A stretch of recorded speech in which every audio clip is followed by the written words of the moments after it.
खुलुमबाय बड'लेण्ड रादाबाव बयखौबो बरायबाय। दिनै 26 नभेम्बर 2024 इं मायथाइनि सानसेनि फानजामुथियाव थानाय राशिफोरखौ फरायथिनो लाबाय। मेष राशि, गोसोआ उसुखुथु जागोन, जेंना नुजाथिनो हागौ, सांग्रां थानांगोन। वृष राशि, नखरनि गेदेर सुबुंनि मदद मोनगोन, फालांगियाव जौगागोन, मोजां खामानि मावनानै लानो हागोन।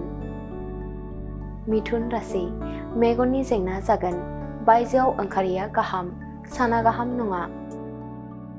कर्कट राशि, बयजोंबो मोजां सोमोन्दो खालामनो हागोन, मावनो लानाय खामानिफोरा जाफुंगोन, मोजां सान।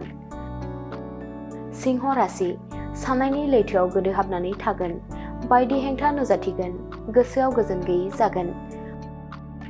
कन्या राशि, मुलाम्फा खालामना लानो हागोन, दोहोन आरजिना लानो हागोन, फालांगियाव दावगानो हागोन।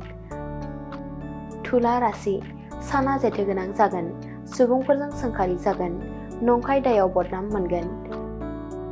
वृश्चिक राशि, फैमालनि सान, गोसोआव दुखु मोनगोन, गोसो हमथानानै थानो हानांगोन। धनु राशि, देहायारि जोखोम जानो हागौ, खामानिफोराव हाखु दाखु जागोन, सांग्राङै सोलिनांगोन। मकर राशि, बिसि फिसायनि गेजेराव गोरोन्थि बुजिलायनाया जोबलांगोन, अनलायनानै थानो हागोन, गोजोननि सान।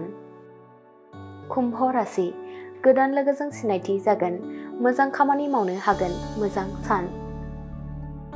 मीन राशि, बिमा बिफाया जिंगा खालामनांगोन, फिसाया दुखु होनो हागौ, जयै बाथ्रा रायज्लायनायनि गेजेरजों जेंनाफोरा जोबस्रांलांगोन।